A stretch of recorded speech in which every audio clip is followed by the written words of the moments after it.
What is up? This is Nocturnal Mantis playing some Gran Turismo. Let's start the game up real quick. Dude, I haven't streamed in such a long time. I haven't used the computer to stream. I haven't used this. Oops, I smacked it. I haven't used this mic in such a long time, and I miss every second of it. I'm finally, well, not fully settled, but I am settled in the new home, and it's looking great here. Maybe I'll do a tour. I don't know. Definitely having some fun here, though. That's for sure. Let me get the chat screen up just in case. Chat. There we go. We don't need this either. Oh, I gotta turn the game into stream mode. I've done that before. I don't wanna accidentally. Yes, I know. Ooh, we're gonna skip all that. We gotta get to the settings before I get a. Okay. All right, just want to tell you everything. I haven't been on here for a while, so yeah. Let's see.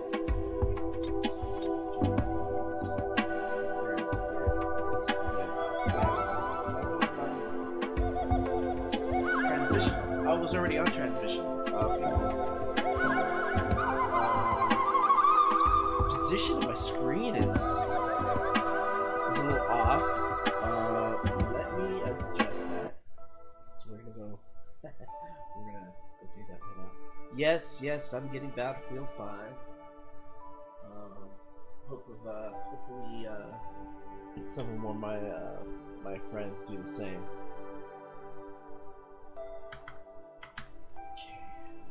Increase the chat. Font size because well, just because. Display. We're looking for display, and I probably passed it. No, it's consistent within display. We have that off. Oh, it's right there.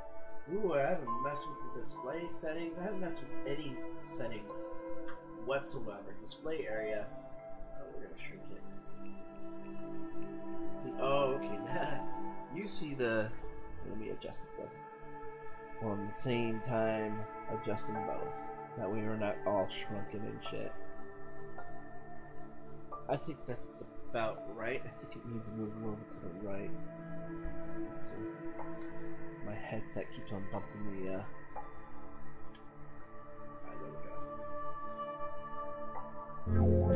There we go. I can see everything. So can you.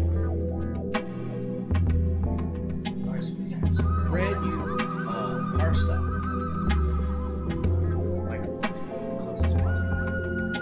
And it looks like new car, new campaign stuff. Campaign stuff. I haven't done it really much. I haven't played it in a while. Gran Turismo. Whenever there's a new update.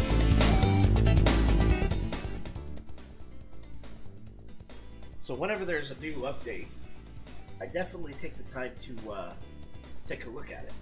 Looks like there's something in every single one. We get a Group 4 Cup. Ooh, mini challenge, cool.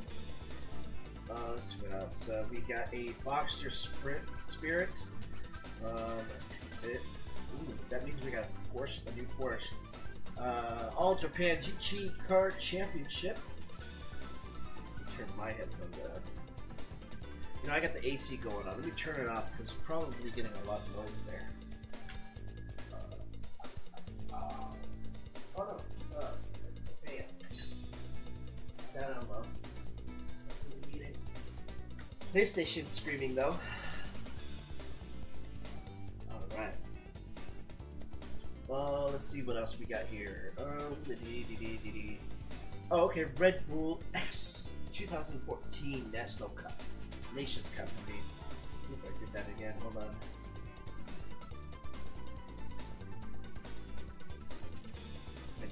Oh, endurance. I haven't unlocked it yet, that's why I can't select it. It looks like a few things probably in there. Gran Central, this is where it's at. take a look at what the new cars are. I didn't even look it up. I just know that we got some new cars. Nothing from America, but in Europe. Jaguar. All right. Let's take a look. The E-Type Coupe 61. Ooh, yeah, that's shiny. Let's get a good close look at it, yeah? British Racing Green. Always like this green.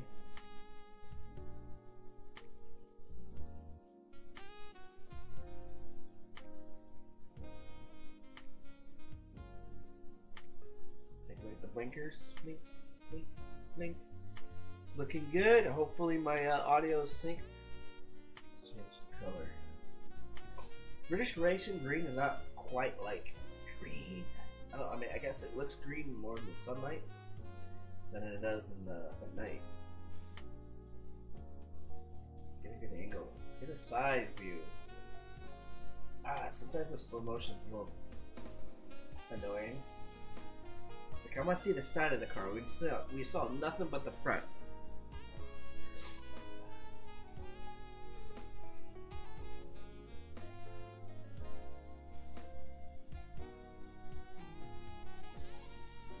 Alright, here we go. Nice side shot.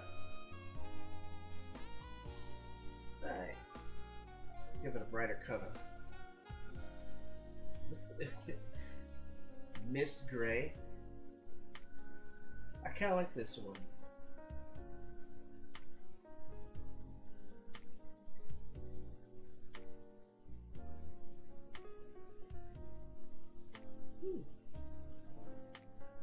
Let's see what the actually that's where we should have went here. Car info. The origins of Jaguar trace way back to 1922, when the Sir William Lyons began looking for partners to produce a motorcycle with sidecar known as the Combination. By 1961, Jaguar had become British's premier car maker, thanks partly to a beautiful two-seated sports car called the E-Type. The E-Type was the final model that Lyons was involved with, inspired by the C-Type and D-Type race cars. The nearest Jag sports a long swivel body that sat low to the ground. It came in both fixed roofed and open top versions. The car came powered by a Jaguar's trusty 3,781 cubic DOHC inline 6 with triple SU carbs, which also powered the XK series since 1941. The E-Type's version produced 265 horsepower at 5,500 RPM. With a lean curb weight of 2,687 pounds, the E-Type was quick, running from 0 to 62 in 7.2 seconds and reaching a top speed of 130 miles per hour. Given its performance, the high price tag of Euro 2,630 tag at the time was extremely reasonable. In all, 7,820 E-Types were produced throughout 1964, and of those, about 90% came to the United States. Wow, 90%. Only 10% stayed up in Europe. That is very, very interesting. All right, let's move on to the next car. Next car. I don't think there was any other cars in there. Yeah. Let's go. It looks like we didn't get a lot of Jag this one car. We did get a Mini though. A new type Mini. Which is owned by BMW now? I don't remember. I think they're owned by BMW now. Pretty car. It's a very gorgeous car. I've tried. I think I wanted to have this car back then when it first came out. Especially when it came out in that movie, man, what movie that was that? It's basically a huge promotional movie for the mini car. I forget the name of it. It was with Marky Mark. Marky Mark was in there. And that's I actually wanted to have this car, but I saw some coworkers buy it, and now I'm like, man. This was when I was working at Target back in the day. Yeah, not anymore. Let's take a look at the story. Mini Cooper S 05. The latter half of the 1990s, famous sports cars manufacturer BMW, I was right, purchased the branding and manufacturing rights to the Mini brand and resurrected the Mini Cooper in 2001. This new Mini was a bit larger than the classic model of yesteryear, measuring 143.8 inches, 65.5 inches, and 57.2 inches overall length, width, and height, respectively. But BMW kept the car's spirit intact thanks to quirky styling cues that were reminiscent of the original 1959. Oh man, I don't want to play that. I totally lost my spot. I got the car spirit. Thanks to the quirky style and cues that were reminiscent of the original 1959 model. These included a cute face, highlighted by large round headlights and a square front grille and boxy silhouette. The performance-oriented version in the new Mini lineup was the Cooper's S. The power plant in the standard Mini was the Pentagon. Wow. A 1.6 liter SOHC inline four developed in corporations between BMW, the co-operation between BMW and Chrysler. While the S Cooper got a intercooled supercharger bolted on its power plant, the large air intake on the model's hood being a dead giveaway of forced induction. Okay, so the supercharger accounted for an additional 53 horsepower and a 52.5 foot-pound of torque over the stock engine, for a grand total of 167 horsepower with a 162.3 foot-pound per torque. It came mounted to a slick shifted six-speed manual gearbox. Wow, interesting. I didn't know it was a 6-gear. This made the Cooper S one of the most fun to drive front wheel, of course, compact cars in the marketplace. It was a testament to the German company that effectively installed the car's British heritage into the new Mini Cooper. That's pretty fucking cool, actually. Let's move on. Let's give it a nice yellow color, see what that looks like. Nice. The entire back one is yellow, too. Let's look at it here. I like these photorealistic, well, they are really photos, how they match the car's movements to the picture, making the picture actually three-dimensional. It's only actually just a picture. Alright, let's back up. Who else in Europe has new cars? We got Ferrari, got a new car. Nice. Let's take a look. Ooh, it's the OG, what's it called? GTO 84, huh? Wow, that is a pretty looking car. Only available in red.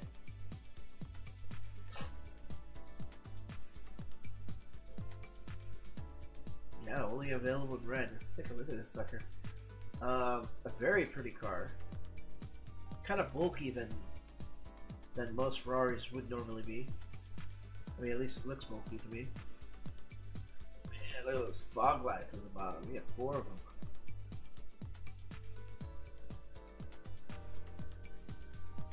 Yeah, it seems really bulky. Let's take a look. GTO 84, with the introduction of the Group B category in 1982, a number of automakers brought new limited run super sport cars to the market. This was because in order to compete in the Group B class, 200 units of production cars based on the race car were required to be produced. Wow, okay. One of these cars was the Ferrari GTO, which bowed at the 1984 Geneva Motor Show. Some people refer to this car as the 288 GTO, although it is not the car's official name. It looks good right there. The O in GTO stands for homologation. Zion? I don't know that word. What is that word? Let's ask. Let's ask Google. What does? Oh wait, hold on. I even lost the word for it. Where is it? Oh, there it is. Now I know where it is. What does homologazione mean? Here's what I found. Okay, shit doesn't say anything. Translates English-Italian English dictionary meaning. I don't even know. How do you pronounce it?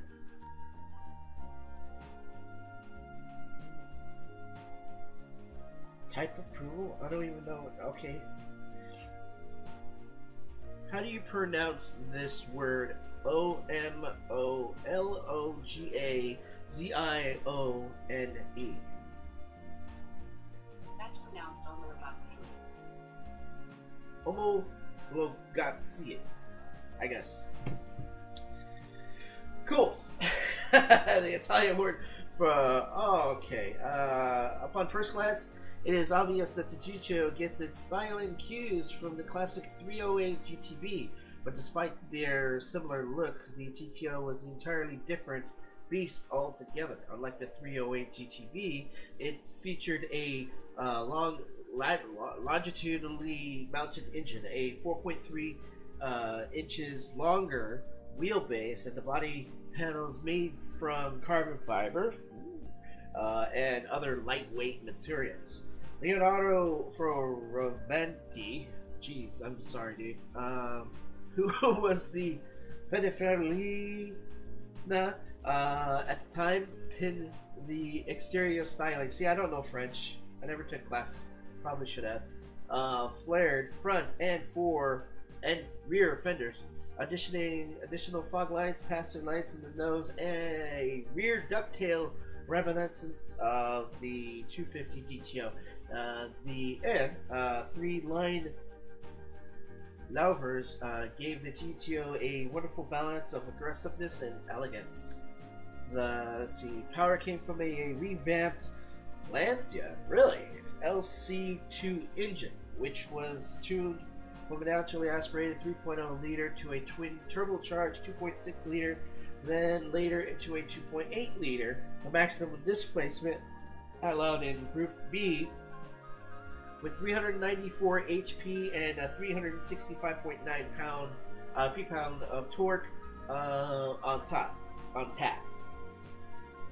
The 557 pounds sports car was the fastest Ferrari in its day. Wow, I didn't know that.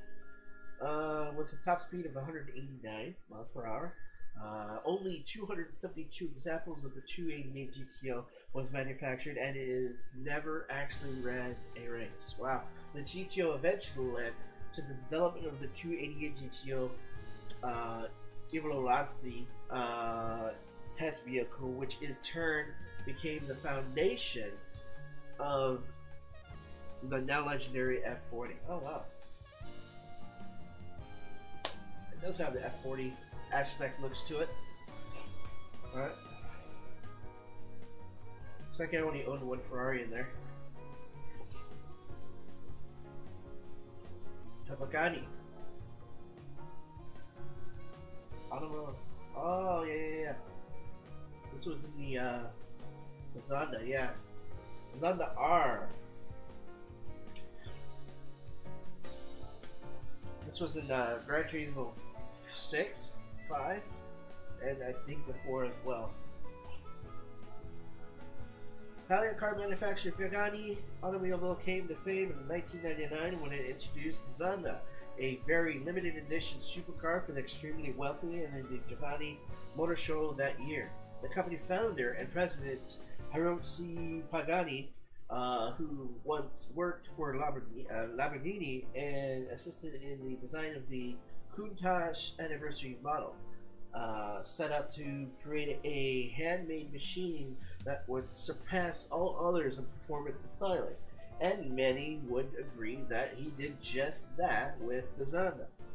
Looking like a Group C race car for the road, Zonda's C12's body was completely made of carbon fiber, helping the car to tip the scales at an incredibly lean 2,756 pounds.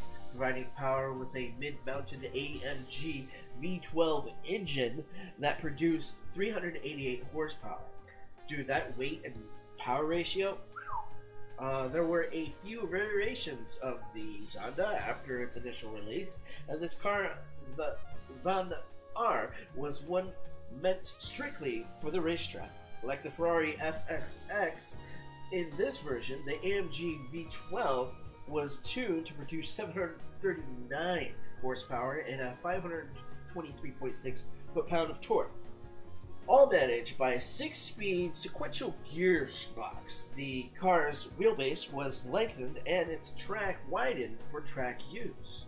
Also, a large front spoiler and a rear variable wing were added to improve downforce. According to Pagani, the Zonda R could run from 0 to 62 miles per hour in just 2.7 seconds and reach a top speed of 217 miles per hour. That's pretty fucking awesome, by the way. Let's continue on. There's a lot to read. I think Maserati gets a car. Yeah, Maserati. I think this is their only car. Yeah, wow. It's the Maserati Gran Turismo S. It's built by Maserati, who wanted to build a car just for Gran Turismo. Let's read about it. Ooh, let's pick a color first. I think blue would look nice. No, it doesn't. Yellow, white. Ooh, is that like a gunmetal? No. Grigio, whatever, fucking silver. Maserati's Gran Turismo S, not to be confused with this driver simulator of the same name, was unveiled at the 2008 Geneva Motor Show as the high-performance version of the Maserati's handsome Gran Turismo Coupe. Hell yeah. Although, there's not much that visually separates the two cars, there are significant differences under the sheet metal, the most noteworthy of which being the drivetrain.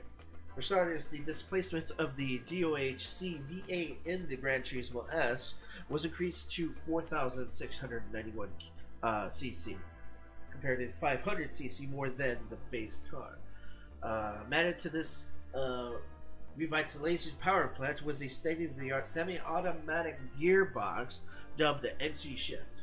MC Shift allowed drivers the choice between a smooth shifting automatic transmission befitting a pure luxury car and a quick shifting sequential manual where shifting is performed via pedals on the steering wheel.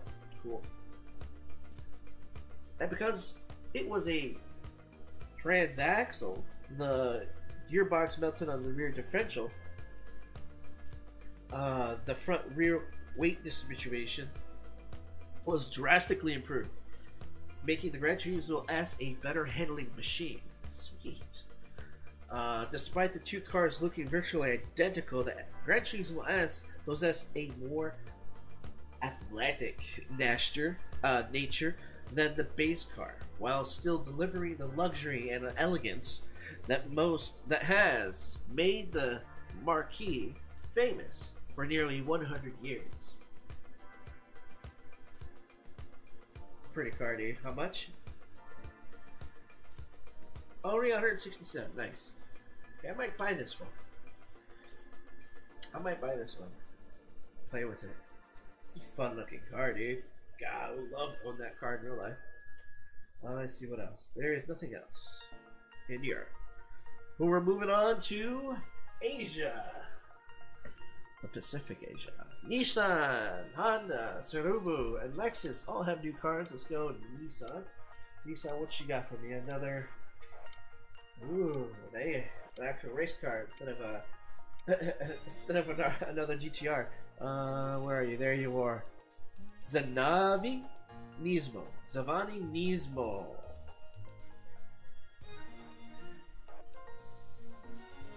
Only comes in red / black. White black. Yeah. This looks like another GTR. Oh, it is a GTR. When all the... Okay, let's go for the... When the all-new GTR R35 GTR R made its debut in the fall of 2007, it was obvious that Nissan intended its supercar to go racing. The company didn't waste much time making its official announcement.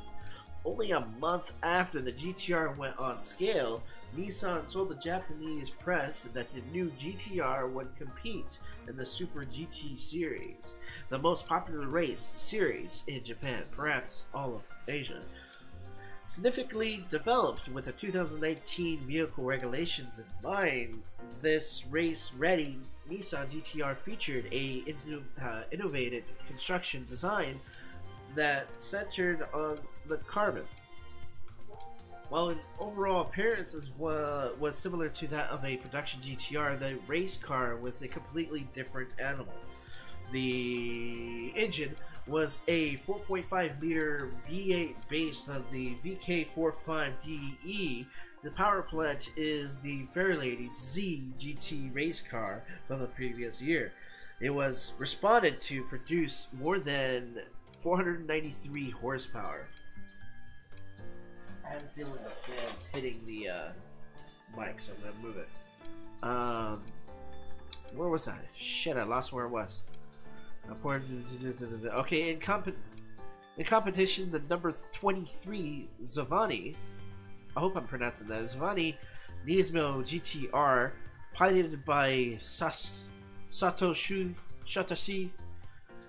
Motoyama and Benoit Treloyer, showed incredible performance from the opening round of the car's maiden season. Winning the first 2 races, in the end it won a total of 3 races. Good enough to bring the team to driver's title in 2018. In all, 5 GTRs compete in the Super GT series that year. The GTR finished 1-2 in the opening round, and Suzuka won a total of 7 out of the year's 9 races, meeting the perhaps exceeding the expectations of Nissan and the GTR fans over all Asia. It's a cool looking car, man. That's just too many GTRs. I think they need to move on to something new. Because that's what I've noticed is a lot of GTR this, GTR that. Yeah, the GTR rally car. Yeah, there's too many GTRs going on here, Nissan. Make something new for us. Bring back, I don't know, bring back the GTO. Something GTO? No, that was Toyota, my bad. Yeah, man, they had too much GTRs that are going on here. I love GTR, don't get me wrong. I love them, love them, love them. Obviously, I don't have enough of them. But still, I love the car. Just don't buy my head off, man. It's gonna Honda. What do they got in Honda? Ooh, okay. Sponsored by Epson.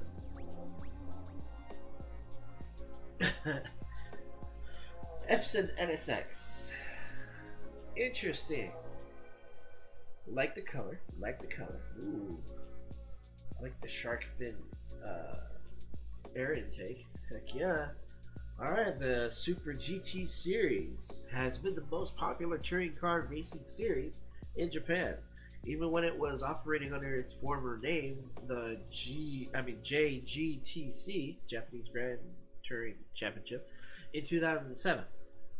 New regulations for top-tier GT 500 cars called for a skip plate measuring 1.1 inches to be added beneath the car in an effort to reduce cornering speeds. This new rule hardly had any effect on the Honda NSX, as it went on to win 5 of that year's 9 races.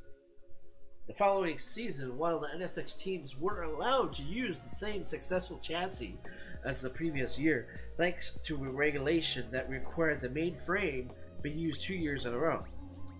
The rules decided to allow other cars to catch up by imposing a 110-pound weight handicap to the NSX. This was reduced to 88 pounds from the round 3 on. In addition, the committee imposed smaller engine restrictions for the car, which slowed the NSX down even more. In response, Honda revised the specifications of its 3492 cubics or cc 32B V6 for added throttle response, improving the car's aerodynamics and made it even lighter. There were 5 NSXs competing that year, and the Epson NSX of Nakajima Racing was the only one running with Dunlop tires, making them the odd man out when it came to data sharing with the other NSX teams. But drivers Luik Duval and Katsuyuki Hiranaka sorry man exceeded everyone's expectations, finishing second in the 8th row of Autopolis Polis, which was the highest place of the year. That is pretty cool. I'm not really a good driver. I mean, it takes me a little practice to get used to the game again. I might race. No, I just want to go through the update, honestly. Let's see. Subaru.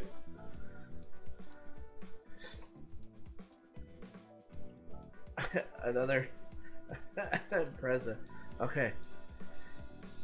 22B STI version. Only comes in blue. Sonic blue, by the way. Mecha. Cool looking car. 1998, man. I always had a problem trying to decide which car I should go for. Should I go the Subaru or Mitsubishi? And I've always loved the Lancer. My brother always loved the Impreza. He always got the Impreza, and I had the Lancer. I just don't get. I don't know why we had not like the same thing, but here, Impreza 22B STI 98. In March 1998, Subaru introduced the version 22B STI based on the WRX Coupe STI version 4. The 22 in its name signified the size of the engine, which came in front of the turbocharged 2.2 liter flat 4 with a large turbo. This boxer pumped out 276 horsepower and 267.6 pound-per-feet of torque, making it as fast as many European sports cars, costing twice as much. But the car's biggest draw was its styling. That featured wide-body fenders, making it look very similar to the WRX race car. The 22B's production was limited to 400 units, but all of them were snatched up in a matter of months. Despite a price tag of 5 million yen, or about 50,000 bucks, not long after 22B, Subaru took the corners of the STI version 5 in September 1998. And in addition to new aerodynamic parts of the exterior, the new STI received a new Sport ABS to help stopping power. The In September 1999, the STI version 6 appeared, featuring only modest changes that include a new front under spoiler, a reshaped rear spoiler, and a redesigned 16-inch alloy rims, or wheels. My bad. The competition model, the RA, came complete with the mirror shells on the doors and seated rear quarter panels designed to save weight. The STI version 6 marked the end of the GC platform. What made the car especially noteworthy, was that in its 8-year span, the WRX's body style stayed generally constant, staying true to the original. It's a cool car. 50 grand. Totally buy it.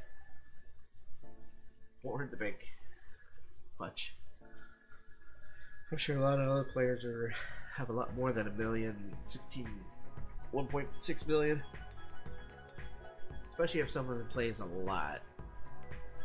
What? Petronas? Petronas? Toms. Isn't Petronas like a Harry Potter thing? Lexus. Only comes in one color.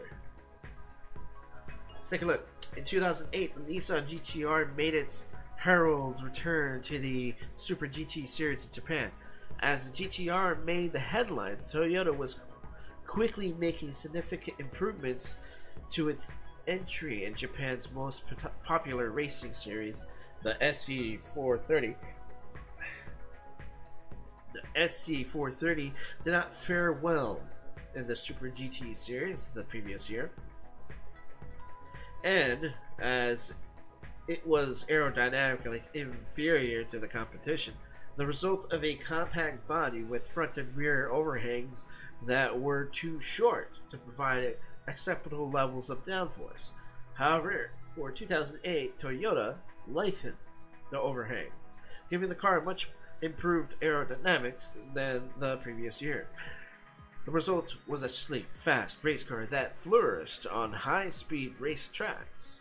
Despite winning only one race during the entire season at the Fuji International Speedway by the Zent Subaru team, the Toyota SC430 GT machine took home the overall championship.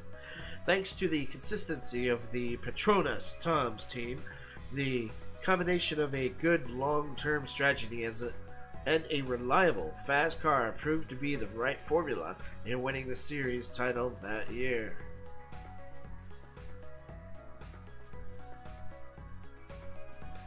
Let's get another view here. Give us another snapshot. In number green. Pretty cool, man. I like it. I think that's it. I think that's it for the cars. Let's go ahead and, yep, that's it. Let's go ahead and go back. We got no new cars. Too bad America didn't get shit. Escapes. Some new escapes. I know that there's a new track as well. We'll have to take a look at that. Autumn leaves. Ooh, perfect timing, guys. Perfect timing, guys.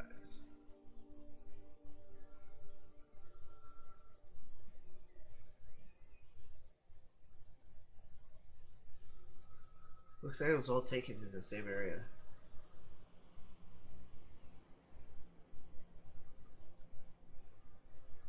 Ooh, that's nice.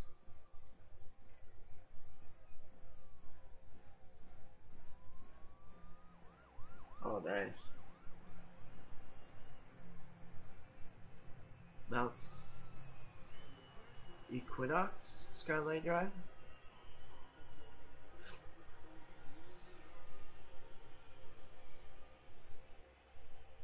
It's pretty cool, man. Wally Stark Trail. Ooh, looks pretty. And I think that's it. I think that's the only one that's new. I like how they keep on updating. This game is like, isn't it like 2 years old right now?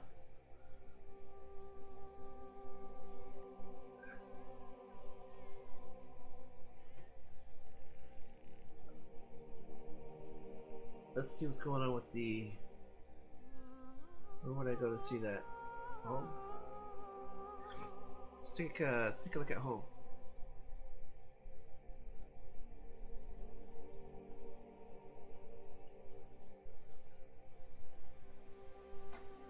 No, it's not home. There it is. Okay, go to activity feed. Let's take a look at that for a second. Yeah, this chick, I don't know if it's a real chick, but it looks like she's posting a lot of cool fucking shots, man. There's some Tron shit going on.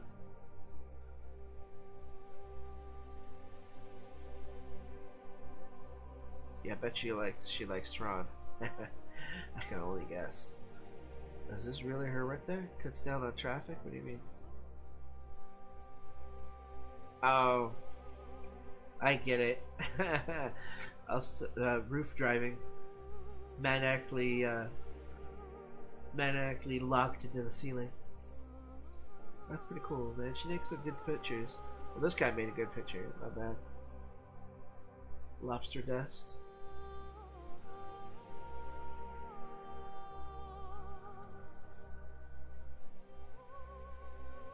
What's up with the spaceship?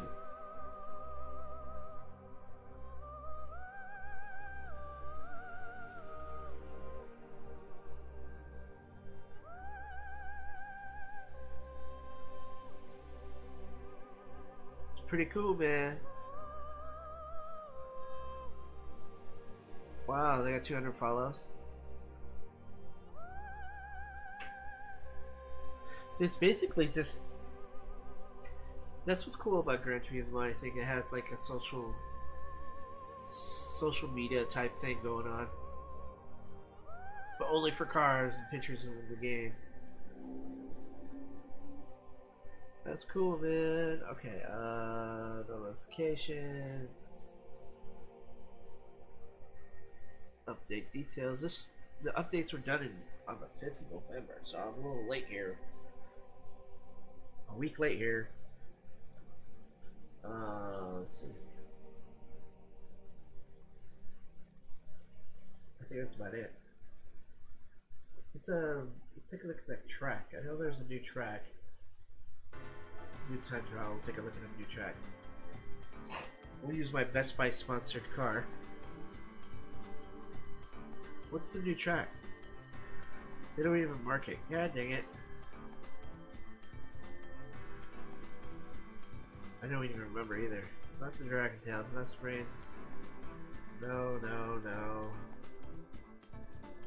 Moon Moon Bay? No.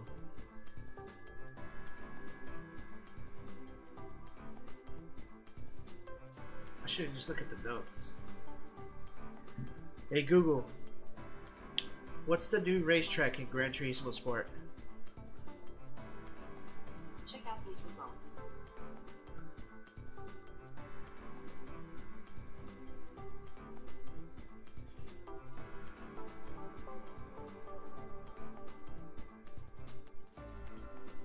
Circuit della Sobolona? Oh.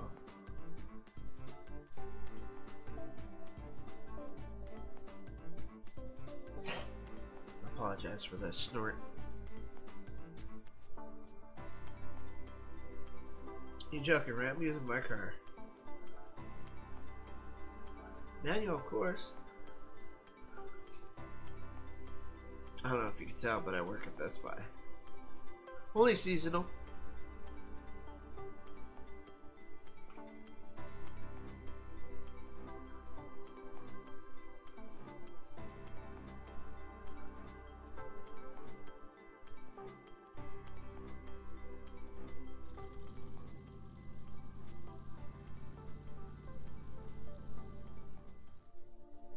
Start it up.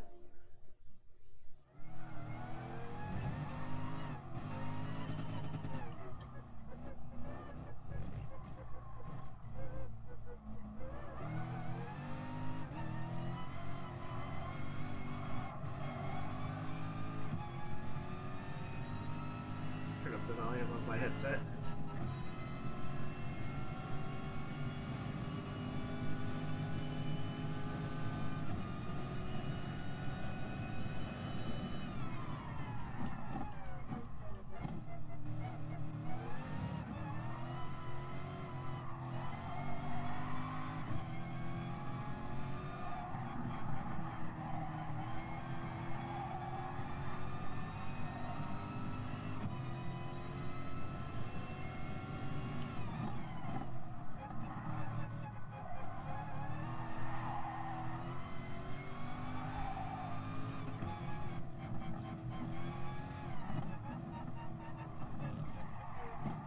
Oh no!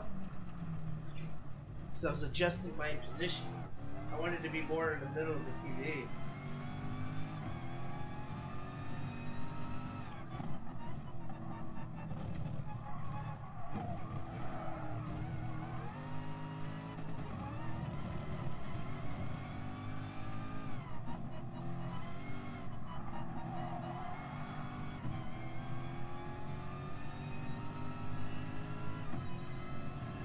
There's a slow turns coming up.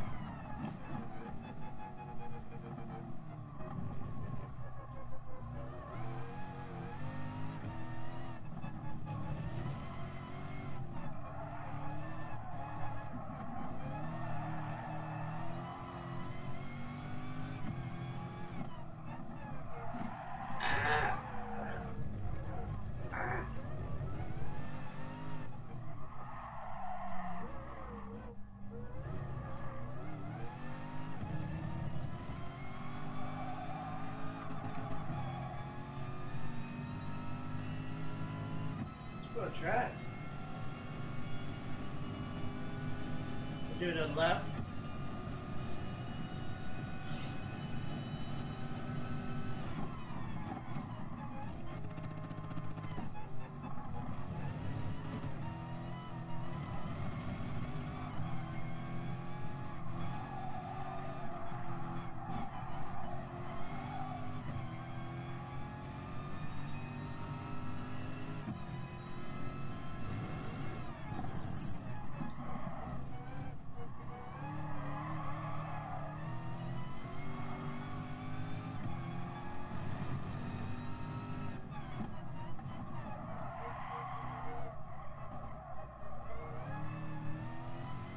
Picked that one a lot better this time.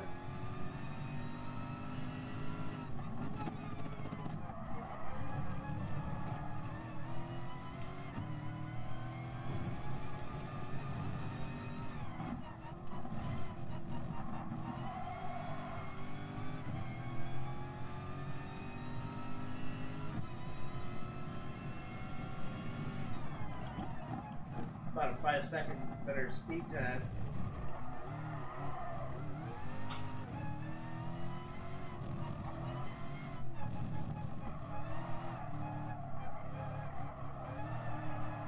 God, I wish I had a steering wheel.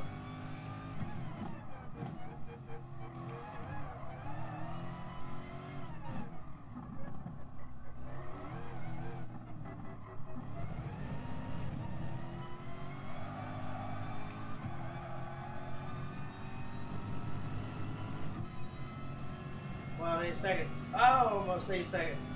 Alright, that's good. I kicked my own ass.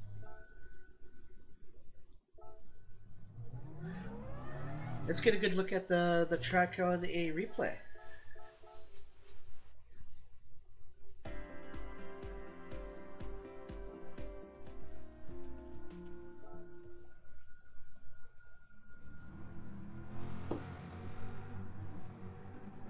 We'll just do one lap though. Let's see my ass crash.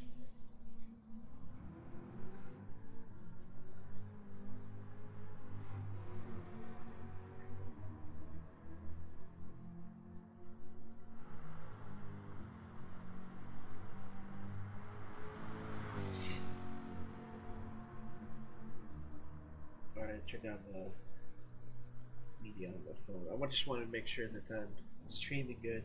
Alexa, I am. Looks like I'm doing good. No, Alexa, I'm not talking to you.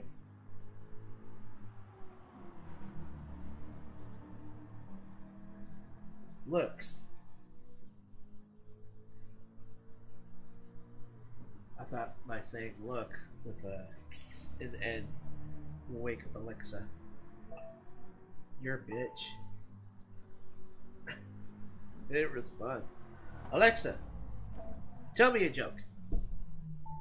Jimmy still got this. What do you get when you put 30 cents in the jukebox?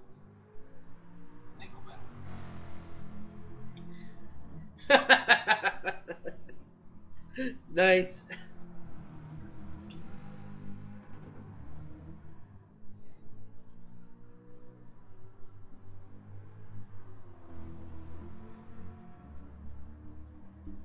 Doesn't sound like it's all that loud when the replay.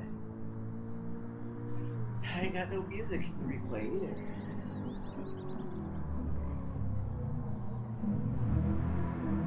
Yeah, I'm streaming pretty clean.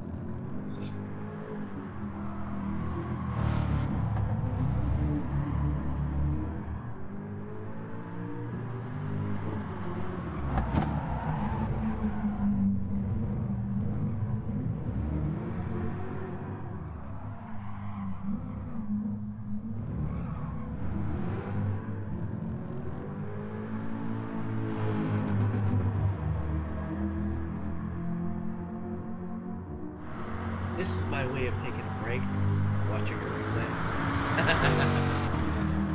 That's bad. Oh. Get a little closer to the mouse. Can't do that with the mic.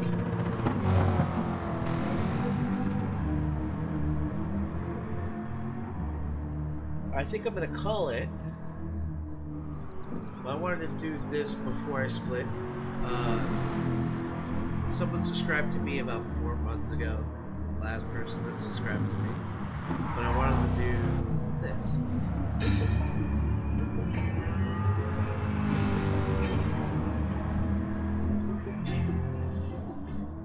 I probably echoed you guys.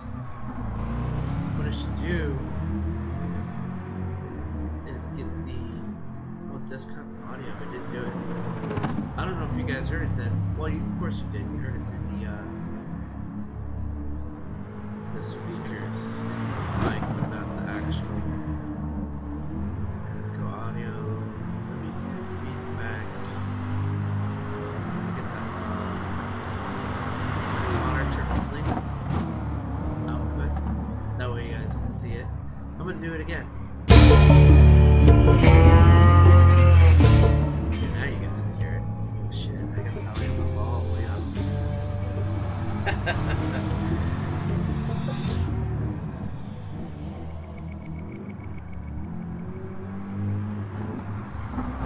Cool.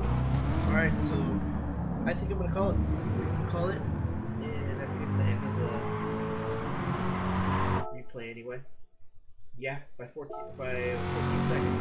Let's go and run it. Last 14 seconds. Last 5 seconds.